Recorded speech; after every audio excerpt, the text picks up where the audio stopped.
अस्सलाम वालेकुम, मैं हूं आदिल्ला ही कैमरामैन असलम गनी के साथ एक और चैप्टर एक और मौजू के साथ हाजिर खिदमत हूं।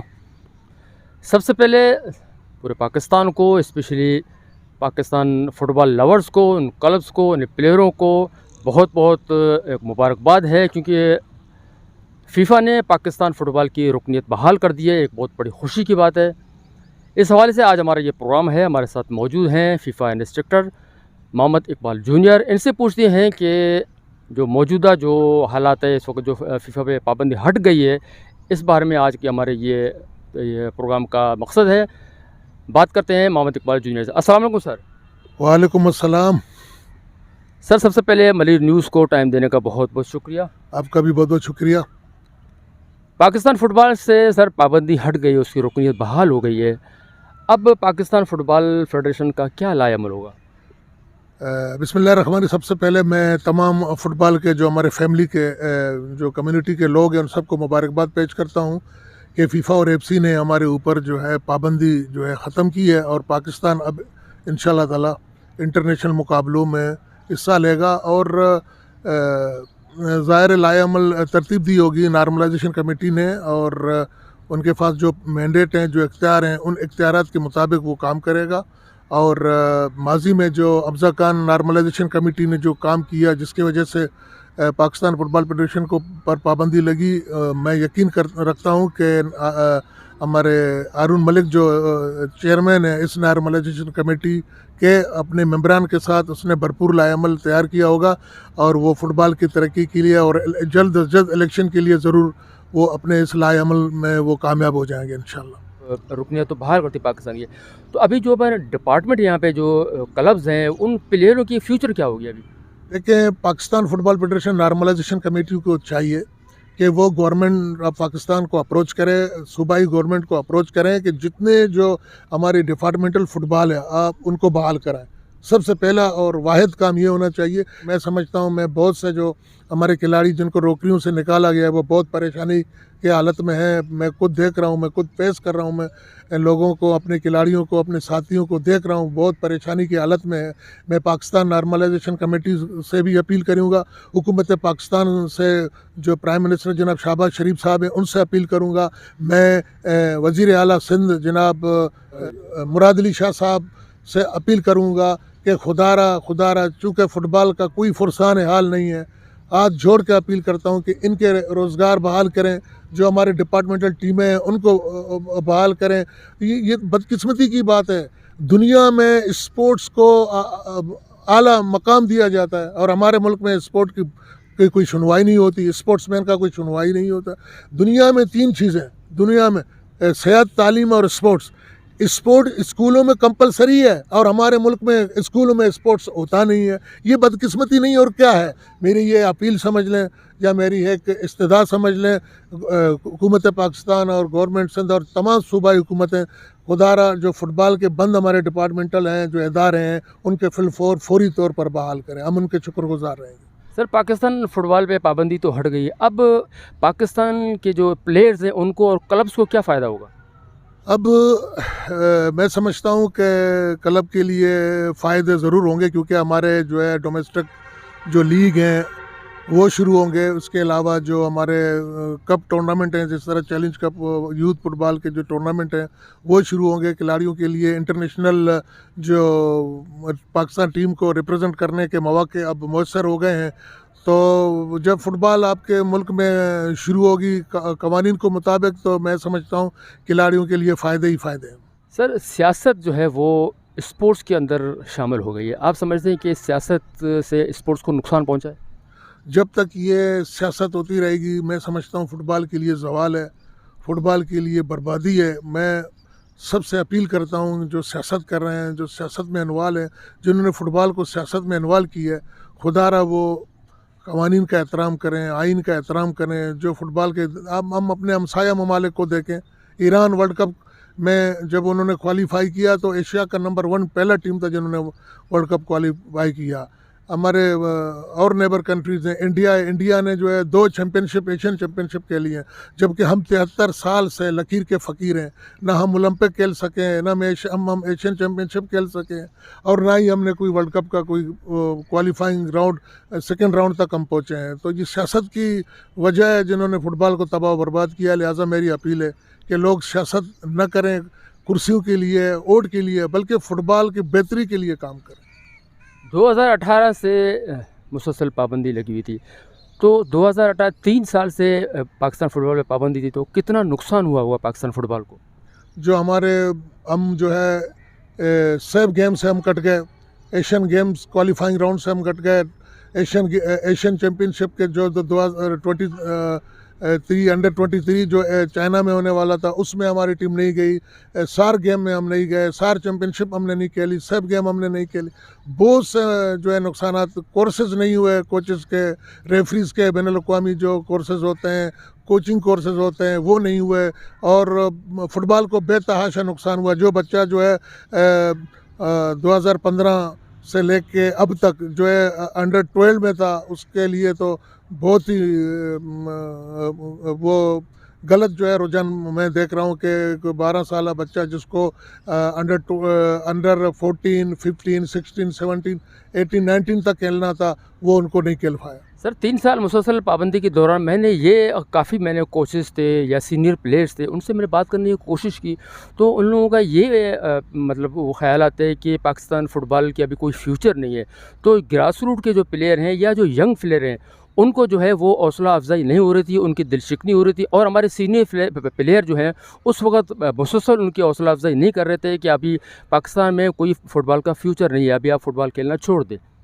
देखें, जब पाबंदी का दौर था तो फिर भी मैं समझता हूँ कि कुछ फुटबॉल लवर ऐसे थे पाकिस्तान में जिन्होंने अपने जेब से, अपने तई, अपने मदद आप, जिस तरह से मैं आपको मलिर का मिसाल देता हूँ, मैं आपको लियारी का मिसाल देता हूँ, और भी अगर हम इंटीरियर सिंध में जाएं या हम पाकिस्तान के और इलाकों में हम जाएं, वहाँ पे बलूचिस्तान हम जाएं, चमन हम जाएं, हमने देखा है कि वहाँ अपने जेब से, हालांकि फ़ुटबॉल पर पाबंदी थी, लेकिन इन दोस्तों ने फ़ुटबॉल को ज़िंदा रखने के लिए जो है टूर्नामेंट भी चलाई, यूथ टूर्नामेंट भी चलाए, उन्होंने सीनियर टीमों के भी लिए टूर्नामेंट चलाई, लेकिन अपने जेब से, ताकि पाकिस्तान के फ़ुटबॉल पर जब पाबंदी है और खिलाड़ी जो मुतासर ना हो, उन्होंने अपने तई, अपने मदद से, अपने कोशिशों से इन्होंने टूर्नामेंट चलाए, ताकि फ़ुटबॉल पर जो फुटबॉलर हैं उनको जो उनका जो रुझान है वो मंशियात की तरफ ना जाए, जो वो बुरे अमाल है उनकी तरफ ना जाए।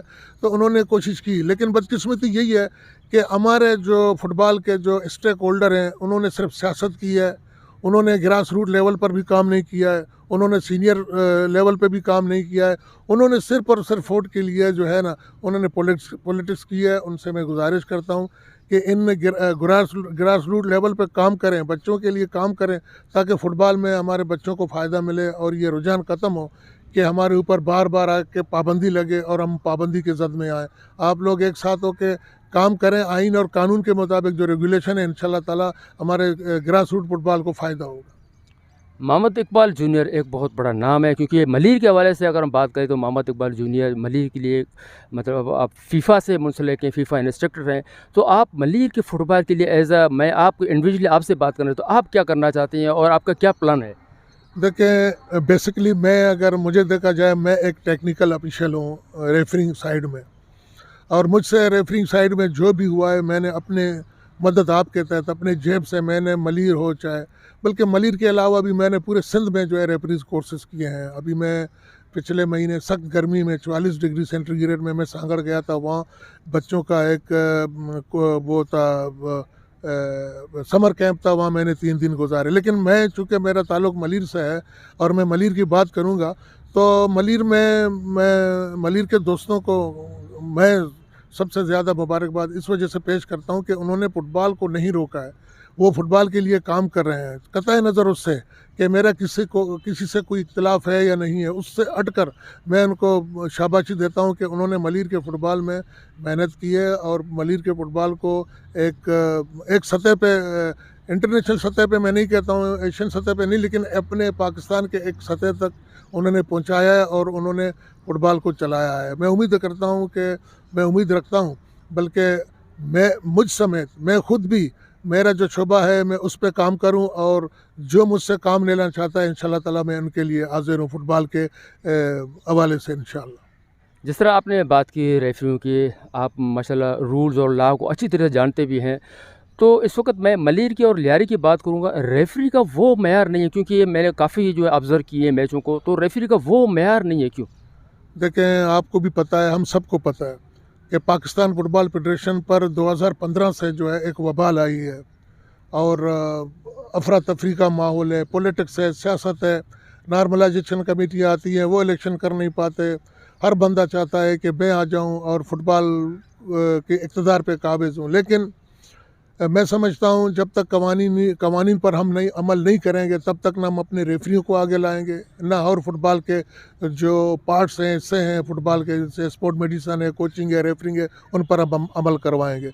अब 2015 से लेकर अब तक 2022 तक हमारे रेफरियों को जो हर साल हमारी कोर्सेज होती थी फीफा की तरफ से, एलीट कोर्सेज होते थे, रेफरी कोर्सेज होते थे, सूबाई कोर्सेज होते थे, तो पाकिस्तान फुटबॉल फेडरेशन अरेंज करती थी, उससे वो मारूम रहे। और फिर हर बंदे ने रेफरीज़ को अपने मुफाद के लिए इस्तेमाल किया, उनको इस्तेमाल किया, चाहे वो कानून जानते हैं या नहीं जानते हैं, बस उनको इस्तेमाल किया गया। इस वजह से रेफरी का मयार बहुत ही हमारे उसमें कम हो गया है। तो इंशाल्लाह हमारी कोशिश है कि हम रेफरीज़ के तरफ भरपूर जो है वो काम करें, ताकि रेफरीज़ का, जब देखो ये बदकिस्मती टीमों की भी है, जितने हमारे क्लब हैं, एकेडमीज़ हैं, इनको भी चाहिए कि ये रेफरीज़ के कोर्सेज़ रखें। हमारे दौर में हमने क्लबों के सतह से हमने कोर्सेज़ किए हैं, हमने एकेडमीज़ के सतह पे कोर्सेज़ किए हैं, लेकिन यहाँ पर क्लबें, एकेडमीज़ जो तो हैं वो बनाई गई हैं, लेकिन रेफरीज़ के कोर्सेज़ वो नहीं रखते। पता नहीं क्यों नहीं रखते। एक सबसे बड़ी वजह ये भी है कि रेफरीज़, देखिए, अगर हर 3 महीने में अगर कोई क्लब या कोई एकेडमी अपने अपने तरह अपने डिस्ट्रिक्टों में रेफरीज कोर्सेज करवाए तो मयार बुलंद होगी, क्यों नहीं होगी। लेकिन चूँकि हम नहीं जानते कवानीन को, हमारे पास कवानीन का एहतराम नहीं है, तो आप मुझे बताएं, बगैर कोर्स किया हुआ रेफरी, बगैर ट्रेन किया हुआ रेफरी, बगैर जो है कानून के पढ़ा हुआ रेफरी, बगैर फिजिकली फिट रेफरी, वो कैसे इम्प्लीमेंटेशन करेगा। सर, पाकिस्तान फ़ुटबॉल पे पाबंदी तो हट गई, अब नाज़माना कमेटी जो है या पाकिस्तान फ़ुटबॉल फेडरेशन है, उनको अभी क्या रोल अदा करना चाहिए कि दोबारा इस तरह पाबंदी नहीं लगे? देखें, नॉर्मलाइजेशन कमेटी को 5 मैंडेट दिए गए हैं फीफा की तरफ से, और फिर उसको तलकीन किया गया है कि आप फीफा, एफसी और पीएफएफ के जो रेगुलेशन है, जो आइन है, आप उनके मुताबिक काम करेंगे। अगर नॉर्मलाइजेशन कमेटी पाकिस्तान फीफा के 5 मैंडेट को सही यूज़ करेगा, फीफा, एफसी और पीएफएफ के आइन को जो है वो उनके मुताबिक चलेगा, मुझे बखूबी इंशाल्लाह मैं आपको लिख के दे देता हूँ अभी भी कि नॉर्मलाइजेशन कमेटी कामयाब होगी, इलेक्शन करने में भी कामयाब होगी, और वो हमारे लिए एक अच्छा जो है बेहतरीन एक इलेक्टेड जो बॉडी होगी वो मुंतखब करेगी फ़ुटबॉल के लिए, जो फ़ुटबॉल के आगे फ्यूचर में फ़ुटबॉल के मुस्तकबिल के लिए वो काम करेगी। अगर नॉर्मलाइजेशन कमेटी ने भी दूसरे जो मौजूदा नॉर्मलाइजेशन कमेटी है, अव्वल तो वो नहीं करेगी, लेकिन अगर वो किसी के भी दबाव में आई या प्रेशर में आई, अगर उन्होंने अपने कवानीन छोड़े जो मैंडेट हैं 5, या फीफा, एफसी और पीएफएफ के आइन को पामाल किया, तो फिर मुझे नहीं लगता कि पाकिस्तान फुटबॉल फेडरेशन कभी इलेक्शन करने में या फ़ुटबॉल को सुधारने में कभी कामयाब होगी। हमें फ़ुटबॉल की तरक्की चाहिए, ग्रास रूट बच्चों की तरक्की चाहिए, तो हमें फ़ुटबॉल के फीफा कवानीन, आइन, पाकिस्तान फुटबॉल फेडरेशन के आइन को तरजीह देना होगा। ग्रास रूट लेवल पर हमें फ़ुटबॉल पर जो है मेहनत करनी होगी। जो बच्चे जो है डिसहार्ट हुए हैं, जो फुटबॉल छोड़ चुके हैं, मैं उम्मीद करता हूं कि अगर हमारे पास इन बच्चों के लिए प्रोग्राम होगा और हम सिर्फ फुटबॉल की बात करेंगे, हम फुटबॉल के मुकाबले करेंगे, सियासत को तर्क करेंगे, इंशाल्लाह ताला जो बच्चे फुटबॉल छोड़ चुके हैं वो दोबारा इंशाल्लाह ग्रास रूट लेवल पर अगर हम काम करेंगे, इंशाल्लाह वो बच्चे दोबारा फुटबॉल का हिस्सा बनेंगे। सर, आप फ़ीफ़ा के कवानीन को तो बहुत बेहतरीन तरीके से जानते हैं, तो फ़ीफ़ा के कवानीन क्या इतने मुश्किल हैं कि उसकी वायलेशन बार बार हो जाती है? ये बदकिस्मती फ़ीफ़ा का नहीं है, बदकिस्मती हमारा है, क्योंकि मैं तकरीबन अगर आपको कहूँ 70% जो फ़ुटबॉल में जो लोग हैं वो कवानीन पढ़ते नहीं हैं, और उनको दूसरों के तरफ से बताया जाता है ये कवानीन है। अब दूसरे लोग खुद मैंने देखे हैं ऐसे लोग जो व्हाट्सएप ग्रुप चलाते हैं वो खुद इलीगल पीएफएफ का हिस्सा रहे हैं, लेकिन वो जो लोग हैं, वो जो लोग जो कवानीन और आइन को नहीं जानते, वो अपने मतलब के तर्जुमे करके उनको बता देते हैं। फिर लोग समझते हैं यार ये तो एक बड़े बंदे ने इसको मुझे बताया तो वो सच होगा, लिहाजा कानून उनके मुताबिक होंगे। जब हमारे तमाम लोग पढ़े लिखे हैं और आइन को अगर पढ़ें समझें तो इंशाल्लाह ताला उनको कोई गुमराह नहीं करेगा। और फीफा के आइन कवानीन इतने मुश्किल है ही नहीं, हमें पढ़ने की ज़रूरत है, हम पढ़ते ही नहीं हैं, हमारे पास टाइम नहीं होता कि हम पढ़ें, हम दूसरे के ज़ुबानी सुन के उन पर यकीन कर देते हैं। अब जिस तरह फीफा ने 5 मैंडेट दिए हैं कि नॉर्मलाइजेशन कमेटी को, और फिर कहा है कि आप फीफा, एफसी और फीएफएफ के कवानीन के तहत जो है आप इलेक्शन करोगे, तो उसमें क्या मुश्किल है? कुछ भी मुश्किल नहीं है। फीफा कहता है कि अपने 5 मैंडेट में कहता है कि आप रोज़मर्रा फुटबॉल के जो है सबसे पहले मैंडेट दिया है रोज़मर्रा फुटबॉल की जो है आप वो सरगर्मियाँ करेंगे। उसके बाद वो कहता है कि आप जो है स्क्रूटनी और रजिस्ट्रेशन को इंश्योर करेंगे, यकीनी बनाएंगे। फिर कहता है कि आप इलेक्टोरल जो कोड है वो तरतीब देंगे इलेक्शन के लिए। फिर कहता है सूबाई और ज़िले इलेक्शन करेंगे आप। फिर आप पाकिस्तान फुटबॉल फेडरेशन के एग्जीक्यूटिव बॉडी के इलेक्शन करेंगे। इसमें क्या मुश्किल है? लेकिन मुश्किल कहाँ पैदा होती है पता है? मुश्किल वहाँ पैदा होती है जो एलिजिबल लोग हैं, जो फुटबॉल में सज़ा याफ्ता लोग हैं, या फिर वो लोग जो है ना आपस में मिल के गठजोड़ करके जो है या तो फिर कोर्टों की रुख करते हैं या फिर जो है एक इलीगल जो है एक वो इत्तेहाद बनाते हैं और फिर उन जो लीगल जो पीएफएफ है उनके ख़िलाफ़ काम करते हैं। अभी भी मैंने इन चीज़ों को रोकने के लिए पाकिस्तान के तमाम बार काउंसिल, पाकिस्तान के सूबाई कोर्ट्स जो हाई कोर्ट्स हैं और पाकिस्तान सुप्रीम कोर्ट को मैंने मेल किए हैं कि जो फुटबॉल के जो मामलात हैं, चूँकि फीफा, एफसी और पीएफएफ का आर्टिकल मौजूद है कि भाई फुटबॉल के जो मामलात हैं उनको फुटबॉल के वालों पर छोड़ दें और उनको इनके केसेस कोर्ट नहीं लें। जब केसेस कोर्टों पे जाते हैं तो फुटबॉल के कवानीन पर लोगों को मुश्किल नज़र आते हैं। कोर्टों पे केस चलते हैं तो फुटबॉल तबाह हो जाता है, बर्बाद हो जाता है। इन केसेस की वजह से और इन पॉलिटिक्स की वजह से तो फुटबॉल तबाह है। लेकिन मैं समझता हूँ कवानीन इतने मुश्किल नहीं है, लोगों को पढ़ने चाहिए, समझने चाहिए।